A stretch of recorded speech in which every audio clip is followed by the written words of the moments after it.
Everyone, welcome to beat the street. आज हम बात करने वाले हैं यहाँ पे प्रकाश पाइप्स के बारे में।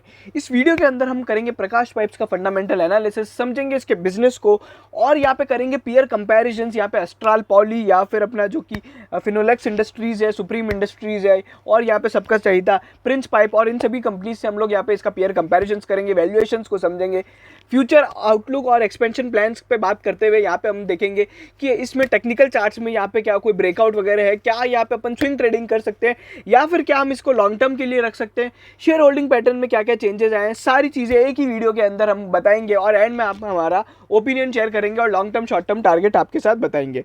चलिए, अगर आप हमारे चैनल पे पहली बार आ रहे हैं तो सभी तरह के फंडामेंटल एनालिसिस और स्टॉक टिप्स के लिए यहाँ पे चैनल को जरूर सब्सक्राइब करें और बेल आइकन जरूर दबाएं। चलिए, यहाँ पे मैं सबसे पहले एक अपना स्टॉक मार्केट ऑटोमेटेड फीड के बारे में बात करना चाहूँगा। ये अगर आप देखोगे इंडिया में पहली बार कोई कर रहा है। यहाँ पे क्या है कि सभी तरह की खबरें यहाँ पे ऑटोमेटेड बेसिस पे अपडेट हो जाती है, भले वो कोई भी तरह की हो, ब्रोकरेज रिपोर्ट हो या फिर क्वार्टरली रिजल्ट हो, सारी चीज़ें यहाँ पे अपडेट हो जाती है। आपको कुछ नहीं करना है, ये एकदम फ्री चैनल है। यहाँ पे आपको केवल बीट द स्ट्रीट सर्च करना है और आप यहाँ पे ज्वाइन कर सकते हैं, नहीं तो आप लिंक इन डिस्क्रिप्शन के थ्रू भी ज्वाइन कर सकते हैं। चलिए, अब यहाँ पे क्या है गुड न्यूज़। अभी अगर आप देखोगे तो फ्राइडे शाम को एक खबर आई थी कि यहाँ पे पाइप इंडस्ट्री के लिए एक बहुत अच्छी खबर आई है। सरकार ने क्या किया है कि यहाँ पे जो चाइना से जो लोग पाइप इंपोर्ट करते थे उस पर अब इंपोर्ट ड्यूटी बढ़ा दी है। ठीक है, सॉरी, यहाँ पे इंपोर्ट ड्यूटी नहीं बल्कि उसको बैन ही कर दिया है। अगर आप देखोगे तो यहाँ पे बैन कर दिया है, ठीक है ना।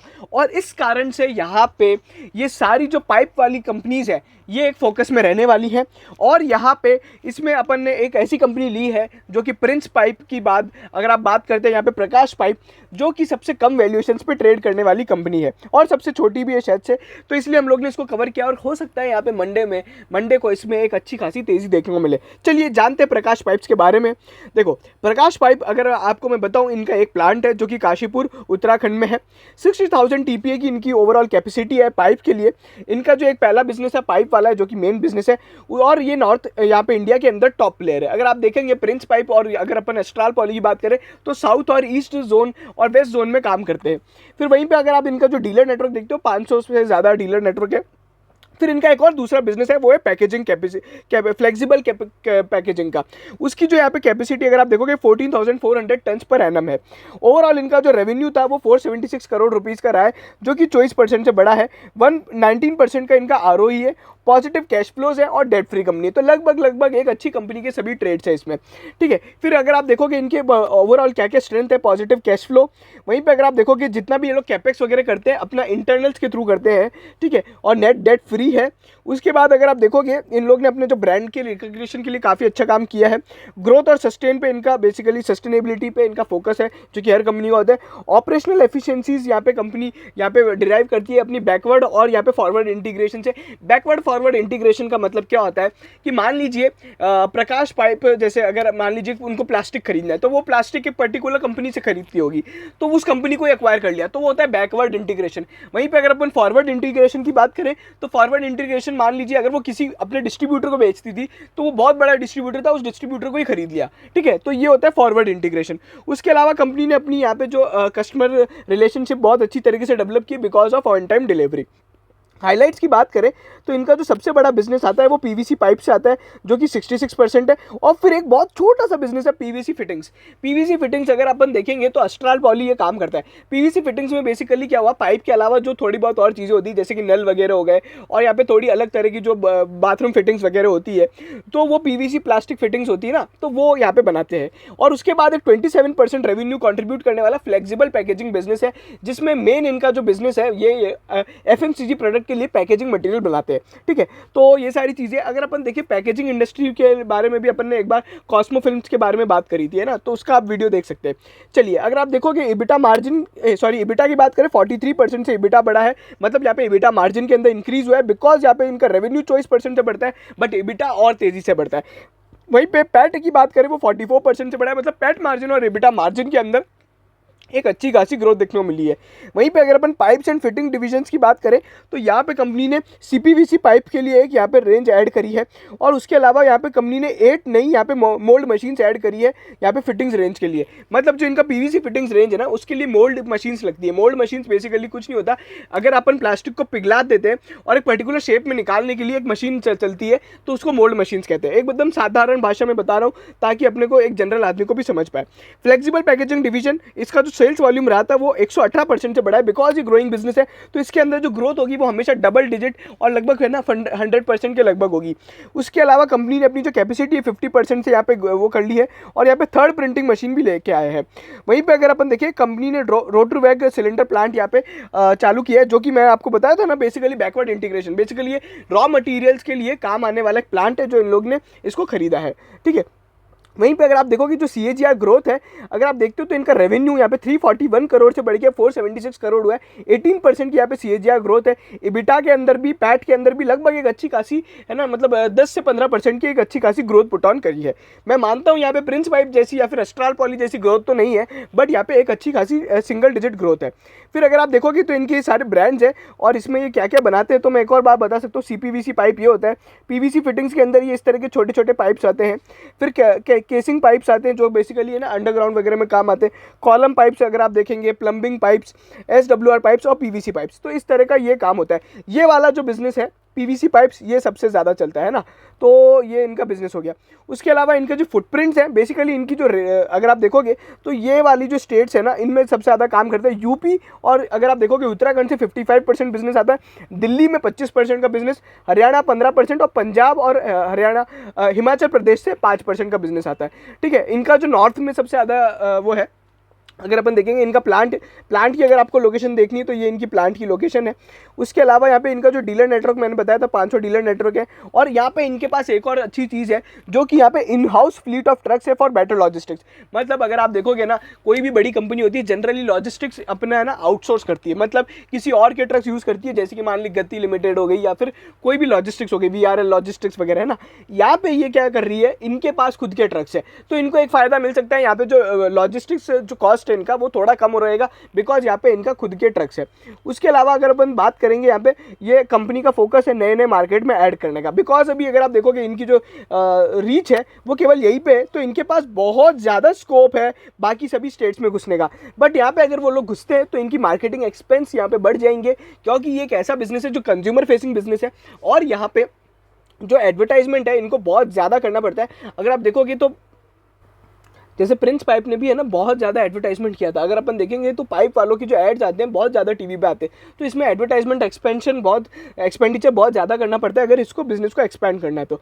फिर प्रोडक्ट एप्लीकेशंस की बात करें तो इनका जो पाइप वाला प्रोडक्ट है वो कहाँ काम आता है, वाटर मैनेजमेंट आप सभी को पता है, उसके बाद खेतों में काम आता है, फिर कंस्ट्रक्शन में काम आता है। कंस्ट्रक्शन मतलब हाउस होल्ड या फिर अगर अपन देखें कॉमर्शियल कंस्ट्रक्शन में ये काम आता है। उसके बाद यहाँ पे इनके जो पाइप और फिटिंग्स की जो की ग्रोथ ड्राइवर्स है, मतलब सरकार की कुछ स्कीम्स जैसे कि अगर अपन देखें हर घर जल जीवन मिशन है, फिर प्रधानमंत्री आवास योजना है, इसमें क्या होगा बहुत सारे ये लोग घर वर बनाते हैं ना तो उसमें ये लोग काम आएंगे। फिर यहाँ पे PM कृषि सिंचाई योजना है जिसके अंदर यहाँ पे क्या होता है कि बेसिकली इनकी जो सिंचाई से रिलेटेड मतलब पाइप वगैरह की बहुत रिक्वायरमेंट होती है, ओवरऑल इरीगेशन सिस्टम को बढ़ाया जाता है। उसके बाद कंपनी ने बताया कि यहाँ पे बिग अपॉर्चुनिटी है ऑर्गेनाइज मैन्युफैक्चरर की बिकॉज ऑफ यहाँ पे कोविड-19 यहाँ पे उनके हिसाब से कंसोलिडेशन हो रहा है प्लास्टिक सेक्टर के अंदर। ठीक है, तो वो इनका एक ओपिनियन है पर्टिकुलरली, ये मैं गवर्नमेंट की कोई स्कीम नहीं है। फिर यहाँ पे सरकार ने बहुत सारी रूरल स्कीम्स निकाली थी जिसके अंदर यहाँ पे है ना अर्बन हाउस होल्ड मिशन के बात करी थी, तो ये है। बट मैं आपको बताऊँ ना यहाँ पे जो पाइप्स एंड फिटिंग्स में जो सरकार की स्कीम्स है ये बहुत कम है। अपन ने प्रिंस पाइप वाले में बताया था और प्रिंस पाइप ने बहुत ज़्यादा और स्कीम्स भी बताई थी। उन लोग ने बताया था एक और पॉइंट जो उनका था ना कि इंडिया के अंदर जो पाइप पर कैपिटल है, मतलब पाइप पर पर्सन है, मतलब अगर एक आदमी पे पाइप कंजप्शन की बात करें तो बहुत कम है as compared to US and China, क्योंकि इंडिया में आज भी यहाँ पे वाटर मैनेजमेंट या फिर इरिगेशन या फिर वाटर क्लीनलीनेस पे इतनी ज़्यादा अभी है ना ओवरऑल यहाँ पे डेवलपमेंट नहीं है अभी भी। अपन है ना कोई भी तरह का पानी अगर गाँव में जाएंगे तो किसी भी तरह के पुराने पाइप चल रहे हैं, गंदा पानी आ रहा है, तो अभी भी वाटर क्लीनलीनेस पे इतनी अवेयरनेस नहीं है। और ये एक ग्रोथ अपॉर्चुनिटी है और ये एक अंडर पेनिट्रेशन है इंडिया के अंदर as compared to other developed countries. फिर वहीं पर अगर अपन देखें फ्लेक्सिबल, अगर अपन देखते हैं तो ये इनका पैकेजिंग डिवीजन है जिसके अंदर ये लोग क्या करते हैं, laminates of pre laminates pouches बनाते हैं। उसके बाद अगर आप बात करोगे प्रिंटिंग इंक्स होती है। प्रिंटिंग इंक्स मतलब बेसिकली कुछ नहीं, जो अगर आप देखोगे इनके जो अभी एफएमसीजी प्रोडक्ट के जो पैकेजेस होते हैं उस पर जो इंक वगैरह लगती है, मतलब जो कलर्स होते हैं उसको प्रिंटिंग इंक्स बोलते हैं। फिर ये रोटर वैगर सिलेंडर्स हो गए, फिर इनकी ब्राउन पीई फिल्म्स हो गई। तो ये इनके तरह तरह के काम है। और ये जो काम है ना ये भी काशीपुरी वाला जो काशीपुर का जो प्लांट है ना उत्तराखंड, उसके अंदर ही किया जाता है। तो मतलब एक ही प्लांट है जिसमें सारे काम होते हैं। बाकी अगर आप देखोगे इनके एप्लीकेशंस क्या क्या हैं, फूड इंडस्ट्री के अंदर अगर अपन देखें शुगर, चिप्स और फ्रोजन फूड्स वगैरह में काम आता है। फिर एफएमसीजी में भी बहुत सारी तरह तरह की है जो कि आप देख सकते हो। फिर इंफ्रास्ट्रक्चर एंड अदर, मतलब क्या होता है कि ये बेसिकली ये वाला बिजनेस जो है ना ये बड़े बड़े लेवल पे होता है। मतलब अगर आप देखोगे paints, fertilizers, pharmaceutical, contraceptives, cement, adhesives, यहाँ पे भी ये अपना पैकेजिंग मटेरियल देते हैं। उसके अलावा यहाँ पे क्या ग्रोथ ड्राइवर है, ग्रोथ ड्राइवर यहाँ पे कुछ नहीं बोला है। देखो बेटर शेल्फ लाइफ, मतलब शेल्फ लाइफ का मतलब होता है कि आपका प्रोडक्ट ज़्यादा दिन तक चले, इसका यहाँ पे मतलब है। तो यहाँ पे ना पैकेजिंग बहुत अच्छी होनी चाहिए। टेट्रा पैक का दूध इसलिए ज़्यादा चलता है बिकॉज उसकी पैकेजिंग अच्छी है। वहीं पर अगर ब्रांड बिल्डिंग में यहाँ पे काम आता है, किसी भी एफएमसीजी प्रोडक्ट की यहाँ पे ब्रांडिंग यहाँ पे उसकी पैकेजिंग पे डिपेंड करती है। फिर लाइट वेट और कन्वीनियंट होना चाहिए, health and hygiene, environment friendly, small house hold and nuclear families, और ओवरऑल ग्रोइंग पॉपुलेशन, और ये सारी चीज़ें। मतलब ओवरऑल तो ठीक है, इन्होंने कुछ खास नहीं बताया। ये जो नॉर्मल ग्रोथ ड्राइवर्स हैं जो एक एफएमसीजी इंडस्ट्री के अंदर होते हैं वो है। ये इनके एक ओवरऑल कस्टमर है, पतंजलि से लेके अगर आप देखोगे डाबर वाबर सब है, इसमें बॉबिका जी भी है। और यहाँ पे अगर आप देखोगे तो तरह तरह जैसे क्रीम बेल है, तो बहुत सारे बड़े बड़े ब्रांड्स हैं। और फिर KRBL लिमिटेड है, तो ये सारी कंपनीज है ना। तो ये इनका काम है। प्रॉफिटेबिलिटी की अगर अपन बात करते हैं तो यहाँ पे मैंने बताया था CAGR ग्रोथ यहाँ पे अच्छी खासी है। बट यहाँ पे मार्जिन्स की बात करें तो यहाँ पे मार्जिन्स के अंदर अगर अपन देखते हैं तो ओवरऑल पिछले साल से मार्जिन्स बढ़े हैं, बट FY20 में अपने आप ही मार्जिन्स कम हो गए थे। बट यहाँ पे जो मैं मार्जिन की बात करूँ तो ये जो मार्जिन है ना ये 12.7%। अगर अपन यहाँ पे अस्ट्राल पॉली की बात करते हैं तो अस्ट्राल पॉली का मार्जिन है 20%। प्रिंस पाइप की बात करते हैं तो यहाँ पे 12% है। और ये एक कारण है कि यहाँ पे इसकी वैल्यूएशंस कम है। और इसका जो रेवेन्यू है ओवरऑल यहाँ पे अगर आप देखते हो तो 478 करोड़ है, जो कि बाकी कंपनी से बहुत कम है। पैट मार्जिन की बात करें तो 7.5% का मार्जिन है। ओवरऑल इनने जो ग्रोथ देखने को मिली है एक बहुत ही डिसेंट ग्रोथ है। बट मैं कहूँगा कि यहाँ पे इसके पास यहाँ पे अपॉर्चुनिटी बहुत सारी है। फिर वहीं पे अगर आप देखोगे सेल्स वॉल्यूम की, तो सेल्स वॉल्यूम के मामले में भी इनका जो पाइप्स का बिजनेस है बहुत बहुत कम है, बहुत छोटा सा बिजनेस है और बहुत ही कम रीच है। अगर प्रिंस पाइप और अस्ट्राल पॉली की बात करें उनकी पैन इंडिया रीच है। कुछ ही स्टेट्स में अस्ट्राल पॉली और प्रिंस पाइप की रीच नहीं है। और मैंने अपने वीडियो में ही बताया था कि प्रिंस पाइप ने तो अस्ट्राल पॉली को इस बार पीछे छोड़ दिया in terms of capacity, in terms of sales and in terms of volumes, ठीक है ना। तो मैंने बताया था प्रिंस पाइप की वीडियो में और अस्ट्राल वॉल्यूम में भी मैंने उसको जब कंपेयर किया था। तो ये सारी चीज़ें मतलब इनका जो ये बिजनेस है ना, और इसमें मेरे को जो यहाँ पे प्रॉब्लम लग रही है वो ये है कि इनकी वॉल्यूम्स कम होती जा रही है। अगर अपन देखेंगे इस बार जो FY21 में वॉल्यूम्स रही है वो कम हुई है। बट अपन ने देखा था प्रिंस पाइप के केस में और यहाँ पे अस्ट्राल पॉली केस में उनकी वॉल्यूम्स इस बार अच्छी रही थी, ठीक है। तो वो सारी चीज़ें। बाकी अगर अपन देखें मार्च 21 की यहाँ पे ओवरऑल यहाँ पे नेटवर्थ, तो यहाँ पे नेटवर्थ भी अच्छी खासी है। 191 करोड़ की कंपनी नेटवर्थ है। और यहाँ पे डेट वेट है नहीं। अगर आप देखोगे जो डेप्ट है बहुत कम है, क्योंकि कंपनी के पास जो कैश पड़ा है वो बहुत ज़्यादा है। अगर आप देखते हो तो यहाँ पे अदर करंट एसेट्स में यहाँ पे ना जो कंपनी कैश रखती है वो बहुत ज़्यादा है। अगर आप देखोगे करंट रेशो बहुत ही अच्छा है 3:1। टोटल डेप्ट इस टू इक्विटी का रेशो बहुत ना के बराबर है 0.01। बुक वैल्यू पर शेयर 80 है। तो यहाँ पे अपन इसको प्राइस टू बुक रेशो निकाल सकते हैं। अगर आप देखोगे तो 80 रुपये का अभी अगर आप देखते हैं तो इसको अपन जब डिवाइड करेंगे शेयर प्राइस से तो अपने को पता पड़ेगा बुक वैल्यू पर शेयर क्या है। और ROE इनका 19% है। तो ये सारी चीज़ें ओवरऑल यहाँ पे अपन ने देख लिया। फ्यूचर आउटलुक क्या क्या है कंपनी का, अच्छा क्या क्या इनके प्लान्स है। एक तो ये CVPC जो वाला है उसके अंदर ये लोग एक्सपेंडिंग करेंगे। फिर फिटिंग्स वाली रेंज को ये बढ़ाएंगे। अगर आप देखोगे पाइप और फिटिंग कैपेसिटी को ये 65,000 मेट्रिक टन पर एनम लेके जाएंगे, ठीक है ना। उसके अलावा जो फ्लेक्सिबल पैकेजिंग है उसको भी 19,200 MTPA लेके जाएंगे। तो अगर मैं बताऊं 60,000 से 65,000 होगा, इस साल के अंदर उनका टारगेट है, और 14,000 से 19,000 होगा। ये उनकी ओवरऑल यहाँ पे एक्सपेंशन प्लानिंग है। और मैं आपको बता दूँ इसी तरह के सेम तरह के एक्सपेंशन है ना प्रिंस पाइप और अस्ट्राल पॉली भी काम कर रही है, ठीक है। तो वो सारी चीज़ें, बाकी कंपनी ने CSR के बारे में बताया, जो कि एज अ शेयर होल्डर अपने को इतना ज़्यादा कुछ है नहीं। अगर आप ESG कंसर्न वगैरह रखते हैं तो वो सारी चीज़ें हैं। अब अपन बात कर लेते हैं यहाँ पे कुछ है ना चीज़ों को एक बार पीयर कंपैरिजन पे बात कर लेते हैं, और यहाँ पे अपन देखते हैं कि कंपनी का क्या चिट्टा बिट्टा है as compared to other companies. तो अगर अपन देखें पी रेशो जो इसका बहुत कम है, 12.5 का है, और बुक वैल्यू पर शेयर अगर आप देखते हो तो 80 रुपये का। तो प्राइस टू बुक रेशो जो अपना आता है 2.33 का आता है। EV टू EBITDA अगर आप देखते हो तो 6.786 का आता है। बाकी ये सारी चीज़ें बताई थी, ROCE ROE वगैरह जो रेशोज़ है वो सब तो अपन ऑलरेडी डिस्कस कर चुके हैं। बट अगर आप इसको कंपेयर करते हो बाकी सब कंपनीज से तो ये बहुत छोटी है। पी की रेशो के मामले में तो बिल्कुल है। अगर अपन यहाँ पे देखें, मैं एक चीज़ मानता हूँ कि यहाँ पे जो इनका ऑपरेटिंग प्रॉफिट मार्जिन है ना वो बहुत कम है। अगर अपन देखें प्रकाश पाइप का ऑपरेटिंग प्रॉफिट मार्जिन 12% है। इतना कम मार्जिन अगर अपन देखें तो ये एक नीलकमल है उसका है। उसके अलावा अगर अपन देखें तो बाकी जो जय कॉर्प है उसका है। बट यहाँ पे सेल्स के मामले में भी अगर अपन देखें तो जय कॉर्प से आप इसको कंपेयर कर सकते हो, तो जय कॉर्प का पी बहुत ज़्यादा है एज़ कम्पेयर टू यहाँ पे प्रकाश पाइप। तो जय कॉर्प के इस बिजनेस से अपन कंपेयर करते हो तो इसकी वैल्यूएशंस में अभी भी दम है। ये एक अच्छा खासा कैंडिडेट हो सकता है, यहाँ पे अपने को एक अच्छी खासी पोजीशन भी बन सकती है। पैट की बात करें तो इनका जो पैट है यहाँ पे प्रकाश पाइप का जो पैट है वो 35 करोड़ का है, बट इनका जो पैट है 92 करोड़ का है। तो इसलिए यहाँ पे जय कॉर्प का वैल्यूएशंस भी हाई है, ठीक है। तो वो सारी चीज़ें हैं। बाकी अगर आप देखोगे अस्ट्राल और प्रिंस से तो ये बहुत आगे। अगर अपन देखें उनका मार्केट कैप, उनका अगर अपन सेल्स वगैरह भी देखते हैं तो ये बहुत बड़े हैं ना, वो दोनों कंपनीज बहुत बड़ी है। और मैंने आपको बताया था कि प्रिंस पाइप ने इस बार पीछे छोड़ा है। पाइप के मामले में अगर अपन बात करते हैं तो वो सारी चीज़ें हैं। बाकी यहाँ पे कंपेयर टू मैं अगर आपको बोलूँ तो इसमें थोड़ी बहुत यहाँ पे अभी भी वैल्यूएशंस को लेके यहाँ पे दम है, बट यहाँ पे ऑपरेटिंग प्रॉफिट मार्जिन में अभी भी कंपनी के पास बहुत ज़्यादा स्कोप है। आने वाले क्वार्टर्स में क्या देखना पड़ेगा, कहीं मार्जिन एक्सपेंशन होता है क्या, 12% से ज़्यादा मार्जिन आता है क्या। दो कंपनी ने अभी तक कोई डिस्क्लोज नहीं किया है कि हमारा मार्जिन एक्सपेंशन में प्लान है, बट अगर यहाँ पे कंपनी का ऑपरेटिंग प्रॉफिट मार्जिन 12% से बढ़ के 13 या 15% जाता है तो एक अच्छी खासी रीरेटिंग देखने को मिलेगी, ठीक है। तो इस तरह के मार्जिन एक्सपेंशन हमने प्रिंस पाइप में देखे थे, और यहाँ पे उनका जो मार्जिन था 15% से 20% आया था। तो वो सारी चीज़ें हैं ओवरऑल यहाँ पे ये है। और अगर आप देखोगे तो क्वार्टरली रिजल्ट्स भी अगर अपन देखते हैं यहाँ पे तो कंपनी ने एक अच्छी खासी ग्रोथ पुट ऑन करी है, और सालाना भी यहाँ पे कंपनी ने एक अच्छी खासी यहाँ पे ग्रोथ दी है। वहीं पे शेयर होल्डिंग पैटर्न की अगर आप बात करते हैं तो यहाँ पे जो प्रमोटर्स का स्टेक है अगर आप देखोगे तो प्रमोटर्स ने अपना स्टेक लगातार यहाँ पे बढ़ाया है। जून क्वार्टर से लेकर अभी तक प्रमोटर भी स्टेक बढ़ाए जा रहे हैं। मार्च 21 में तो प्रमोटर ने अपना स्टेक बढ़ाया है, FIIs ने अपना स्टेक कम किया है, और DIIs ने अपना स्टेक सेम रखा है। पब्लिक शेयर होल्डिंग के अंदर देखोगे तो यहाँ पे अगर आपको मैं बता दूं प्रकाश पाइप के अंदर पहले यहाँ पे राकेश झुनझुनवाला मतलब थे जिन्होंने अपना थोड़ा बहुत स्टेक कम किया है। तो यहाँ पे आप देख सकते हो राकेश झुनझुनवाला की ये कंपनी है।